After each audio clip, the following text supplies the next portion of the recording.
स्वागत है आप सभी का सीएनबीसी आवाज पर। आप देख रहे हैं स्मार्ट सिटीज ऑफ इंडिया और आज हमें रायपुर में हम बात कर रहे हैं शेयर बाजार की। अब जी हाँ, शेयर बाजार के लिए अगला हफ्ता काफी इंपॉर्टेंट है। कल बिहार के चुनाव के आउटकम निकल कर आएगा और एक बड़ी वॉलेटाइल मंडे हो सकता है।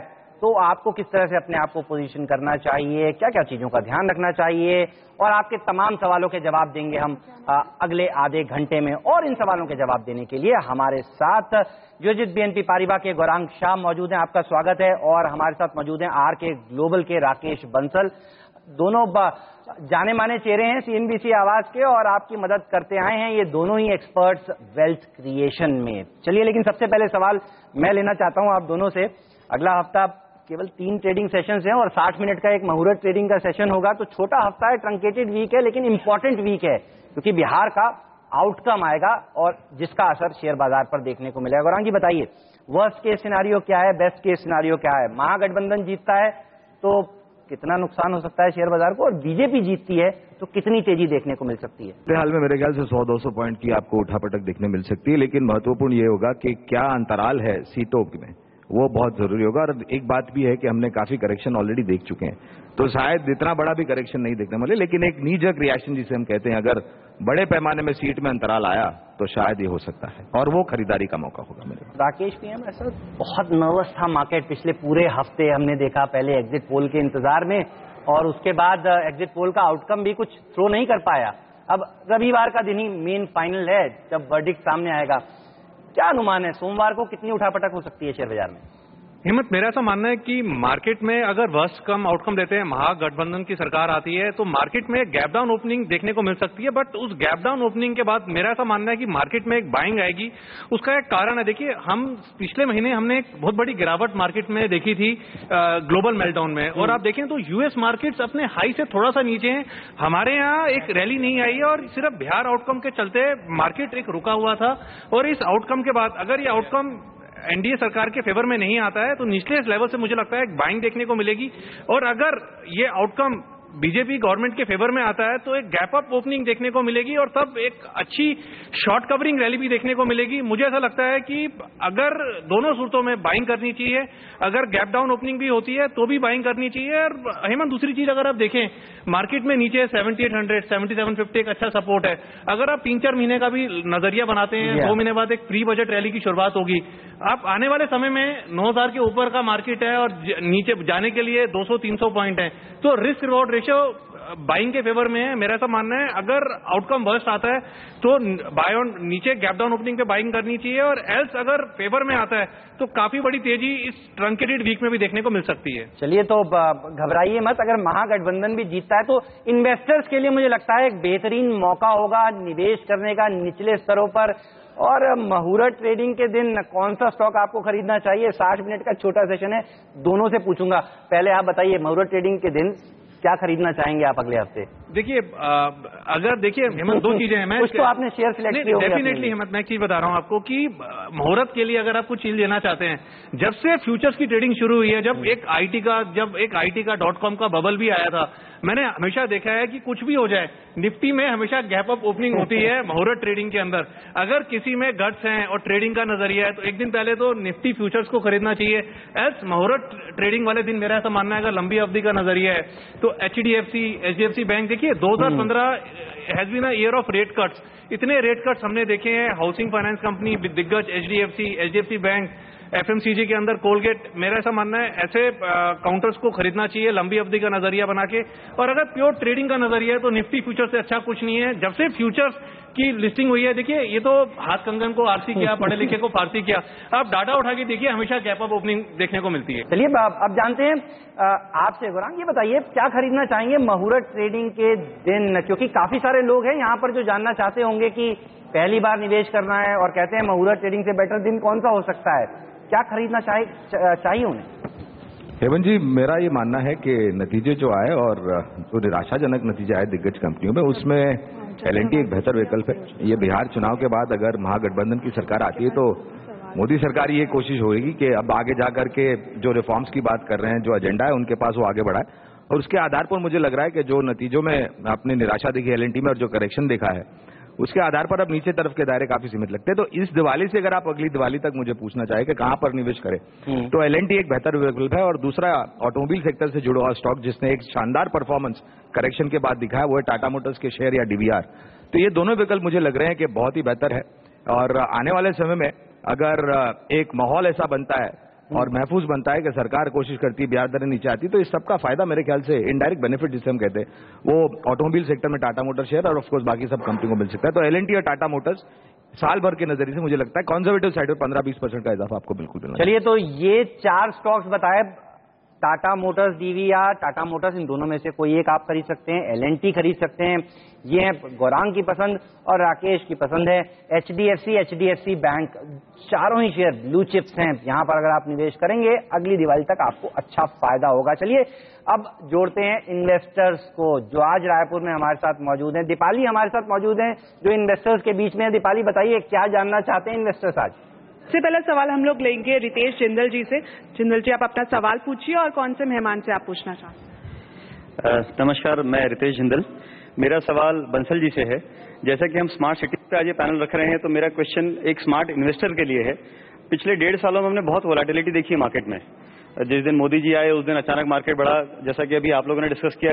कल बिहार के इलेक्शन के रिजल्ट हैं, दिवाली आ रही है, तो आगे एक नए इन्वेस्टर को कहाँ शुरू करना चाहिए और क्या माइंडसेट लेके चलना चाहिए ताकि वो इक्विटी को ग्रो करा सके? नए इन्वेस्टर्स के लिए क्या टिप्स हैं बताइए। देखिए, सबसे नए इन्वेस्टर के लिए ये टिप है कि गिरावट पे खरीदना चाहिए। जैसे आपने मेंशन करा कि वोलेटिलिटी, देखिए वोलेटिलिटी होती है जब मार्केट में गिरावट है, आप अगर कोई चीज निचले स्तरों पे ले रहे हैं तो आपका जो मार्जिन ऑफ सेफ्टी वो बढ़ जाता है। और ये दिवाली बहुत अच्छी है क्योंकि इस दिवाली पे आपको निफ्टी 8000 के नीचे ट्रेड हो रहा है, तो काफी सस्ती चीज मिल रही है। जैसे अभी गौरांग भाई ने L&T को रिकमेंड करा, खराब नतीजों के चलते स्टॉक गिर रहा है। देखिए, जब खराब नतीजे आते हैं तो जो अच्छी कंपनीज हैं वो they turn into a good stock. Good stock से मतलब है बार्गेन स्टॉक, वैल्यू स्टॉक। तो गिरावट पे स्टॉक्स को खरीदना चाहिए, लंबी अवधि का नजरिया बनाना चाहिए और ब्लू चिप स्टॉक्स को खरीदना चाहिए। देखिए, नए इन्वेस्टर को इसका एक कारण है कि जब आप अगर कोई, जैसे जब आपकी सैलरीज बढ़ती हैं, कंपनी अच्छा ग्रो करती है, तो एक आम आदमी क्या करता है, वो अपनी पॉकेट से बढ़कर एक्सपेंडिचर करता है। एक मकान खरीदता है, दूसरा मकान खरीदता है, 2 गाड़ी खरीदता है, और थोड़ी से भी अगर उसके सैलरी में डिक्रीज होता है या थोड़ी सी भी स्थिति खराब होती है तो काफी दिक्कत में आ जाता है। यही चीज होती है मिड कैप कंपनीज के साथ। जब इकोनॉमी ग्रो करती है तो ये कंपनीज भी एक्सपेंड करती हैं, और जैसे इकोनॉमी श्रिंक करती है तो ये कंपनीज सस्टेन नहीं कर पाती है। उदाहरण के तौर पे देखिए, जब आईटी का बूम नहीं आया था तब एक कंपनी थी आईटी की, पेंटा मीडिया ग्राफिक, और काफी अच्छा डिविडेंड देती थी। बट आईटी बूम में उसने इतना एक्सपेंड करा कि वो आज कंपनी खत्म हो चुकी है। और अगर उस आईटी के बूम में भी किसी ने पीक पे इन्फोसिस जैसे स्टॉक्स को खरीदा तो उसको आज भी मुनाफा है। तो लंबी अवधि का नजरिया बनाएं, ब्लू चिप स्टॉक्स को खरीदें और पावर ऑफ कंपाउंडिंग को समझें। अगर आप अपने पैसे को 17%, 18% से कंपाउंड कर रहे हैं टैक्स फ्री, तो सोचें 4 साल में कितनी अच्छी रिटर्न आपको आती है, और इतनी ही रिटर्न की अपेक्षा करें। अधिकतर निवेशक जो मार्केट में आते हैं वो 10%, 15% रिटर्न उनको महीने का चाहिए। ये रिटर्न पॉसिबल नहीं है। एक रियलिस्टिक रिटर्न की सोच रख के लंबी अवधि का नजरिया बना के ब्लू चिप स्टॉक्स में निवेश करना चाहिए। गौरांग, आप क्या कहना चाहेंगे? देखिए, आपने भी कहा दरअसल सेल लगी हुई है इस समय बाजार में, और दिवाली के समय हम लोग देखते हैं जनरली गहनों पर सेल होती है, कपड़ों पर सेल होती है। इस बार तो शेयर बाजार में भी सेल है। अच्छी चीज सेल में लेना एक फायदेमंद काम होगा। राकेश भाई ने मार्जिन ऑफ सेफ्टी का जिक्र किया, और अगर मैं उसको और जोड़ूं आगे, तो मार्जिन ऑफ प्रॉफिट भी बढ़ जाता है जब आप गिरते हुए बाजार में शेयर खरीदते हैं। जो चीज आपको अगर 100 रुपए में तेजी के बाजार में आप खरीदना चाहते हैं, अगर मंदी के बाजार में आपको वो चीज 80 रुपए में मिलती है, तो आपका 20% मार्जिन तो ऐसे ही बढ़ जाता है जब आप नीचे में खरीदते हैं। और एक नजरिया ये होना चाहिए, वोलेटिलिटी, उठापटक, जनाब विश्व भर में ऐसा कोई बाजार नहीं है जो आपको सिर्फ एक ही तरफ की दिशा दिखाए, वो है ऊपर की तरफ। काफी कुछ कारण होते हैं, कुछ घरेलू होते हैं, कुछ भार वाले संकेत होते हैं, ग्लोबल संकेत होते हैं, जिसके कारण वोलेटिलिटी बाजार में आती है। लेकिन अगर आपने अभ्यास करके, यानी कि कुछ स्टडी करके, और ये बहुत जरूरी है सर, क्योंकि आप क्या भाई, राकेश ने बोल दिया, गौरांग ने बोल दिया, जाकर के खरीद दिया, वो बात ठीक है, क्योंकि हम कुछ जांच पड़ताल करके, कुछ मालूमात रख करके ये सब स्टॉक लेके आते। लेकिन ये आपका भी फर्ज बनता है कि आप खरीदारी के पहले उस कंपनी के बारे में कुछ जान ले, कुछ मालूमात रख ले, और उससे पहले आपका रिस्क एपेटाइट क्यों, क्योंकि ये इक्विटी मार्केट है। हाई रिस्क हाई रिटर्न जैसा एसेट क्लास है। तो आप ये धारणा लगा के करते हैं, या किसी कोई आपको बोल देता है ये बिल्कुल रिस्क फ्री है, आप उसकी बात मत सुनिए, मगर एक चीज रखिए, रिस्क प्रोफाइलिंग कीजिए और निवेश के पहले कंपनी के बारे में जानकारी रखें। बिल्कुल। चलिए दीपाली, अब आपके साथ कौन है बताइए। अब मेरे साथ यहाँ पर है कृष्णा अग्रवाल जी, पूछिए अपना सवाल। मेरी सर जी से क्वेश्चन है कि अपन ये मंदी अवधि की बात करते हैं और लॉन्ग टर्म और शॉर्ट टर्म इन्वेस्टमेंट की बात करते हैं, मंदी अवधि किसको कहेंगे? अपन कहाँ जाके as a small investor I should think this is the right time to enter the market? क्योंकि मैं जब बेचने जाता हूँ शायद लॉन्ग टर्म में वो भी मंदी अवधि रहती है, तो which is the exact, like आप लोग इतने अच्छे जानकार हैं इस फील्ड में, कैसे डिसाइड करेंगे this is the right time? हर आदमी यही बोलता है कि ये राइट टाइम है। देखिए, ये तो अगर आप जिम रॉजर्स या वॉरेन बुफे को भी पूछेंगे तो राइट टाइमिंग का जो है कि भैया ये स्तर पे खरीद लो, इससे नीचे नहीं जाएगा, ऐसा पॉसिबल नहीं। पहली बात, क्योंकि हर निवेशक को ये चाहता है कि भाई निवेश के बाद उसका जो निवेश है वो नीचे ना जाए लेकिन ऊपर जाए। लेकिन राइट टाइमिंग जो आप जिक्र कर रहे हैं, जैसे आप राकेश भाई ने बताया और अभी हेमंत जी भी जिक्र कर रहे थे कि 9,000 के ऊपर के स्तर हमने निफ्टी में देखे थे, 30,000 के ऊपर हमने सेंसेक्स में देखे थे। अब हम काम कर रहे हैं करीबन 8,000 के आसपास निफ्टी और करीबन 26,500-600 के आसपास मेरे ख्याल से सेंसेक्स। तो मैं ये मानता हूं ये जो करेक्शन आया है 5-10% का, ये एक लाजमी होता है। और औसतन अगर आप इतिहास देख ले तो 20% से ज्यादा गिरावट बाजार में जब या 20% के आसपास गिरावट एक अवधि में आ जाती है तो एक बहुत ही बेहतर स्तर हो जाता है। वो समय नहीं बताऊंगा, एक स्तर हो जाता है। और आप पूरी ताकत लगा करके एक समय पर पैसा अपना निवेश न कीजिए, उसको किस्तों में बांटे, एक सिस्टमैटिक इन्वेस्टमेंट प्रोसीजर अप्रोच कीजिए और एक स्ट्रैटेजी रखिए, और इसके बाद अगर आप निवेश करते हो तो मेरे ख्याल से आप, मेरे लंबी अवधि का नजरिया जो आप मुझे पहले, मेरे हिसाब से तो कम साल 1.5 साल के अधिक एक लंबी अवधि का नजरिया होता है, और उस नजरिए में कम से कम 15-20% का आपको इजाफा बिल्कुल मिलना चाहिए। चलिए 22 नोट पर लेंगे एक छोटा सा ब्रेक, लेकिन आप कहीं मत जाइए, बने रहिए CNBC आवाज के साथ। हमें स्मार्ट सिटीज ऑफ इंडिया और आज हमें रायपुर के दर्शकों के सवालों के जवाब दे रहे हैं हमारे दो खास मेहमान। एक ब्रेक लेंगे और सवाल जवाब का सिलसिला जारी रहेगा।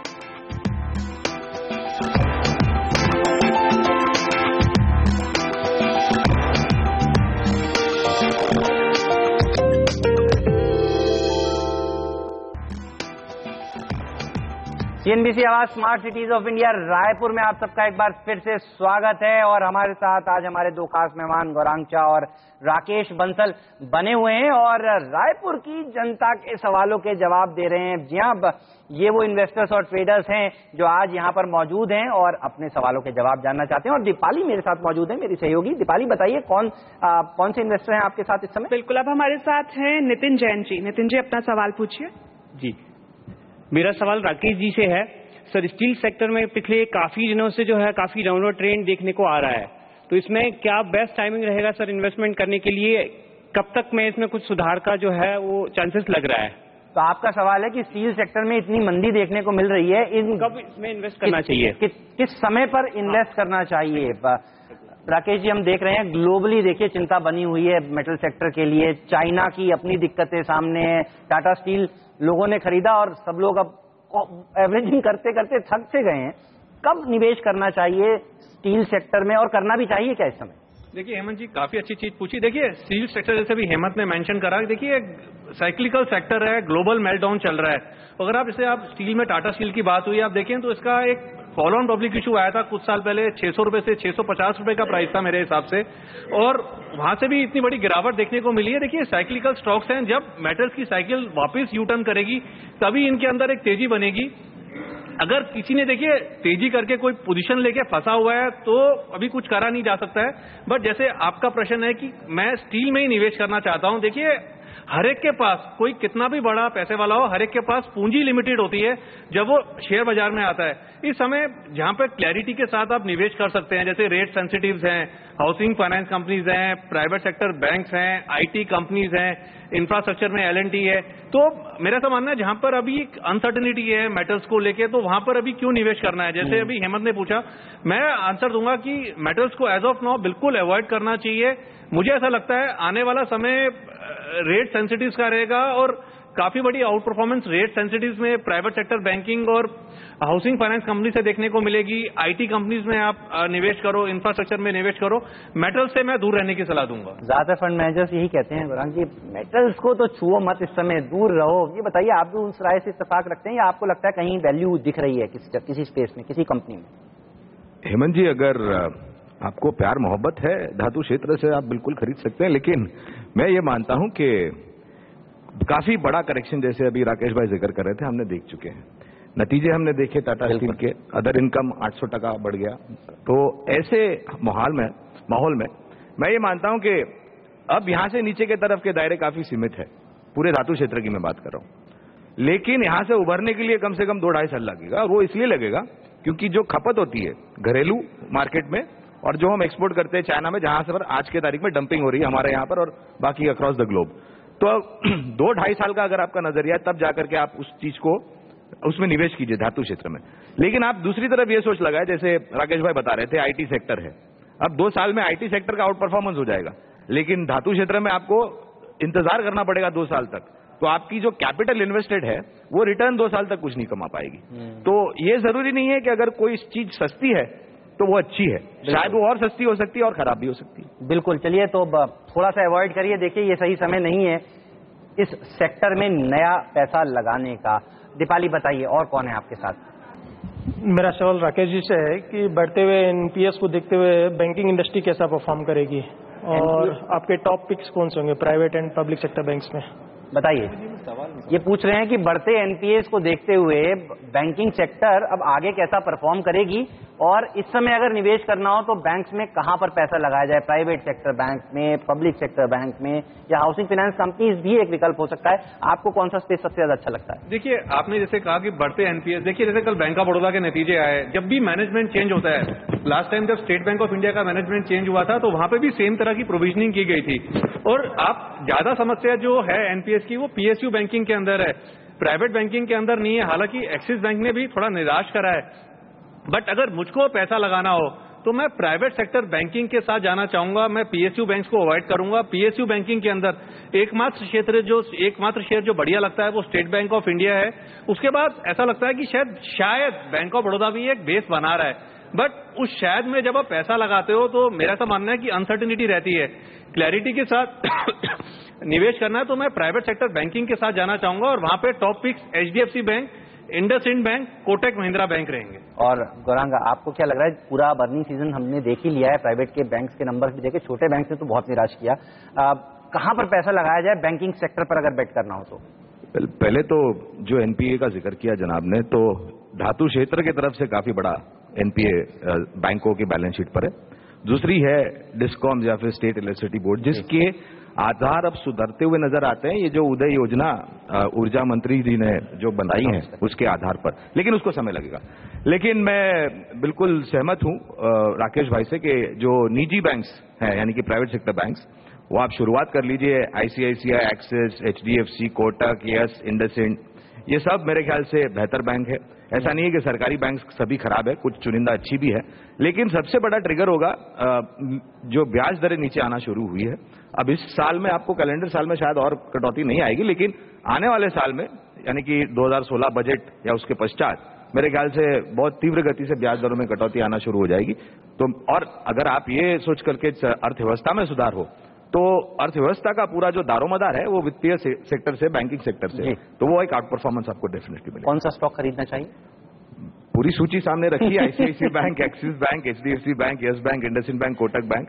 ये एज अ डिस्क्लोजर भी देना चाहेंगे कि ये हमारी कवरेज में है। चलिए, तो ये वो शेयर हैं जहां पर आप निवेश कर सकते हैं लॉन्ग टर्म के लिए। दीपाली बताइए, अब अगला सवाल कहां से ले रही हैं आप? अब हमारे साथ है हरीश चावला जी। सर, पूछिए अपना सवाल। ये मेरा आप तीनों से सवाल है कि हर साल कई कंपनियां आती हैं, नया प्रीमियम लेकर के आती हैं और उसके बाद में 2-3 साल बाद में ट्रेडिंग करने के बाद में गायब हो जाती हैं। कई 10 रुपए का शेयर लेके आ रही हैं और उनका प्रीमियम रहता है 600 रुपए, 700 रुपए, 500 रुपए, और उसके बाद में 2-3 साल ट्रेडिंग होता है और उसके बाद में रेट जाकर के 100 रुपए, 50 रुपए में आ जाता है। तो हर साल इन्वेस्टर्स ऐसे फंस रहा है, इसको कैसे रोक लेगी कि आप लोग? कोई खास उदाहरण आप देना चाहते हैं क्या? हाँ, 2-3 साल पहले सी मीडिया करके क्या एक आया था, सी मीडिया एक्सपोर्ट, हाँ, मुझे याद है। और उसके बाद में वो आगरा की कंपनी थी, उसके बाद में आज वो 10 रुपए का भी नहीं रह गया। बिल्कुल, तो ऐसे कई शेयर्स हैं। अब मैं किसी का नाम नहीं लेना चाहता। मैं उदाहरण इसलिए पूछ रहा था कि मैं समझना चाह रहा था आपका पूरा क्वेश्चन क्या है। ये दिक्कत रही है, लेकिन अब ये दिक्कत थोड़ी सुलझ रही है। सी मीडिया एक्सपोर्ट लंबी लिस्ट है। गौरांग जी, हमने सीएनबीसी आवाज पर एक शो किया था, आईपीओ बड़े धोखे हैं, इसी के ऊपर बनाया था वो शो। इतनी सारी कंपनियां आई शेयर बाजार में जो आई, निवेशकों का पैसा बर्बाद किया और अब कई कंपनियां दरअसल ट्रेड भी नहीं हो रही, सस्पेंड भी हो गई हैं और कई लोगों ने उसमें हाथ भी जलाए हैं और रेगुलेटर्स ने हालांकि अच्छा काम किया है और उनको अब काबू में लाने की कोशिश की है। अब अच्छी कंपनियां आ रही हैं आईपीओ में। ये बताइए, इनका दर्द मैं समझ रहा हूं, अब इनको क्या सलाह देंगे? पुरानी चीज भूल जाएं, अच्छी कंपनियां आ रही हैं उनमें निवेश करें और लिख पढ़कर देखकर इन्वेस्ट करें, क्या सलाह देंगे आप? अब तो ग्रेडिंग भी आना शुरू हो गई है और मेरे ख्याल से सेबी ने जो कदम उठाए हैं वो बहुत ही महत्वपूर्ण है, क्योंकि जो पहले चोरी चपाटी होती थी आईपीओ के माध्यम के द्वारा और जो लोगों को पैसा लूटा जाता था सरेआम, अब उस पर मेरे ख्याल से काफी कुछ पाबंदी आ गई है। और दूसरी बात, आप आईपीओ में पैसा लगाते हैं, जैसे मैं भाई साहब को भी बता रहा था कि आप अभी आईपीओ को आपको मतलब जो मैनेजर्स हैं या फिर जो इश्यू मैनेजर्स हैं वगैरह जो भी हैं, उनका एक तो दायित्व बनता है, उनका एक रिस्पॉन्सिबिलिटी बनता है, मैनेजमेंट की रिस्पॉन्सिबिलिटी बनती है और आपकी सबसे ज्यादा रिस्पॉन्सिबिलिटी ये बनती है कि आपको जो प्रोस्पेक्टस होते हैं उसको पढ़ना चाहिए ध्यान से। और काफी कुछ ब्रोकरेज हाउसेज, मिसाल के तौर पर जैसे हमारी कंपनी है जियोजित बीएनपी पारिबा, हम जो आईपीओ अच्छे रहते हैं उसके ऊपर एक अच्छे यानी कि सब्सक्राइब की रिकमेंडेशन देते हैं और जो हमें बुरा लगता है या फिर वैल्यूएशन वाइज, जैसे आप जिक्र कर रहे थे कि 10 रुपया वाला 500-600 रुपया प्रीमियम वगैरह जो भी और फिर गायब हो जाती है कंपनियां, ऐसी कंपनियों को भी हम आईपीओ नोट के द्वारा लोगों को सूचित करते हैं कि भैया इसमें पैसा लगाना है या नहीं लगाना है। तो आप ये ध्यान में रखें कि पैसे निवेश करने से पहले बहुत जरूरी है कि आप मालूमात रखें, थोड़ा अभ्यास करें और थोड़ी जानकारी रखें। और सीएनबीसी आवाज जरूर देखें। देखिए, मुझे याद है हमने इस आईपीओ के लिए पहले ही कहा था कि सब्सक्राइब नहीं करना चाहिए, इसलिए मैंने आपसे उदाहरण पूछा था कौन से आईपीओ की बात कर रहे हैं। जैसा कि सर बता रहे हैं, आपकी कंपनी रिपोर्ट्स निकालती है और हम इन सारी रिपोर्ट्स को इकट्ठा करके बताते हैं आईपीओ से पहले कि इसमें निवेश करें या दूर रहें। तो सर, सीएनबीसी आवाज देखिए, आपका फायदा जरूर होगा। एक और दर्शक है हमारे साथ। मैं और एक चीज जोड़ना चाहूंगा, इनकी हिंदी मनी कंट्रोल वेबसाइट पे आपको वो रिपोर्ट भी मिल जाएगी। बिल्कुल, आप वहां से भी, इंटरनेट का जमाना है, आप उठाइए वहां से रिपोर्ट, खुद पढ़िए, थोड़ा अध्ययन करिए, आपको पता चल जाएगा कि यहाँ पर निवेश करना है, सब्सक्राइब करना है या फिर दूर रहना है, अवॉइड करना है। बताइए दीपाली, कौन है हमारे साथ हैं एसएन राजू जी, जो कि सीएनबीसी आवाज के एक प्रोमिनेंट व्यूवर है, हमेशा देखते रहते जब भी ये शेयर मार्केट में अपना इन्वेस्टमेंट करते हैं। सर, आप किन शेयर्स के बारे में राय लेना चाहेंगे मेहमानों से? हाँ, मेरा नाम एसएन राजू है, मैं एंटरप्रेन्योर हूँ। मैं गौरांग सर का बहुत बड़ा फैन हूँ। अरे वाह, बहुत बहुत शुक्रिया जनाब। आपकी रिकमेंडेशन काफी काम आती है। मैं रेगुलर व्यूअर हूँ सीएनबीसी का, पिछले 10-12 सालों से देख रहा हूँ और शेयर मार्केट में अगर 7-8 साल से इन्वेस्टमेंट हूँ। तो मेरा 2-3 शेयर हैं, जायकॉम सिक्योरिटी, जायकॉम, हाँ जी, एंड केईसी इंटरनेशनल। तो दोनों के बारे में जानना चाहता हूँ, क्या फ्यूचर है आगे?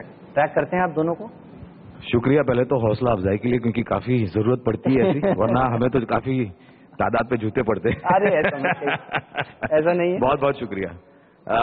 जायकॉम को तो मैं छोड़ दूंगा राकेश भाई के ऊपर, क्योंकि ये अभी जो नियम आए हैं नए रिसर्च एनालिसिस रेगुलेशन, उसके तहत अगर हम कोई कंपनी को नहीं ट्रैक करते हैं तो उसके बारे में हम बात नहीं कर सकते। तो राकेश भाई शायद उस पर रोशनी डाल सके। केएससी इंटरनेशनल पर जिस तरीके से ऑर्डर बुक आ रही है और एग्जीक्यूशन बढ़ रही है और नतीजे मेरे ख्याल से काफी शानदार पिछले 2-3 तिमाही से आ रहे हैं और आने वाले समय मेरे ख्याल से ये ऑर्डर बुक का एग्जीक्यूशन होता जाएगा तो जाहिर आने वाले तिमाही नतीजे भी काफी सकारात्मक होंगे। तो मेरे ख्याल से आपका नजरिया लंबी अवधि का है तो केएससी इंटरनेशनल में आप बखूबी बने रह सकते हैं। जायकॉम आप ट्रैक करते हैं? बिल्कुल हेमंत, और जायकॉम को अगर आप देखें तो इतनी बड़ी मार्केट में मंदी आई है, स्टॉक में कोई उस हिसाब से गिरावट नहीं आई है। बट मैं आपको राय दूंगा, जायकॉम जैसे स्टॉक को इन्वेस्टमेंट पोर्टफोलियो में नहीं रखना चाहिए, ट्रेडिंग पोर्टफोलियो में रखना चाहिए। और मुझे ऐसा लगता है कि अगले 3 से 4 महीने में एक अच्छा उछाल देखने को मिलेगा। अगर वो उछाल आता है तो ऊपरी स्तरों पर मुनाफा वसूली करनी चाहिए। अगर लंबी अवधि का नजरिया है तो लार्ज कैप स्टॉक्स में निवेश करना चाहिए। चलिए, तो ये राय जायकॉम पर और केईसी पर, लेकिन लेना होगा अब एक ब्रेक और आपसे विदाई भी। पर जाने से पहले फरहान जी, कोई डिस्क्लोजर्स आज के लिए? भाई, जो भी स्टॉक्स के बारे में या सेक्टर्स के बारे में हमने बात की है वहां पर मेरा कोई निजी निवेश नहीं है, लेकिन जो राय हमने स्टॉक्स में निवेश करने की दी है वो वहां पर हमारी कवरेज है और ये राय हमने हमारे क्लाइंट्स को भी दी है। राकेश, आपकी तरफ से कोई डिस्क्लोजर? देखिए, जो भी राय मैंने दी है, स्टॉक्स रिकमेंड करे हैं, कहीं कोई निजी निवेश नहीं है, बट सेम राय क्लाइंट्स को दी हुई है और स्पेसिफिकली जो HDFC बैंक और कोलगेट रिकमेंड किया है वो हमने अपने क्लाइंट्स को भी रिकमेंड करा हुआ है बाइंग करने के लिए। चलिए, तो लेना होगा इस नोट पर। दोनों ही विशेषज्ञों से विदा और आपसे भी धन्यवाद आप सभी का सीएनबीसी आवाज के साथ जुड़ने के लिए और आज इस शो में आने के लिए। मुझे दीजिए इजाजत और आप सबको ढेरों शुभकामनाएं दीपावली की भी देना चाहूंगा। नमस्कार।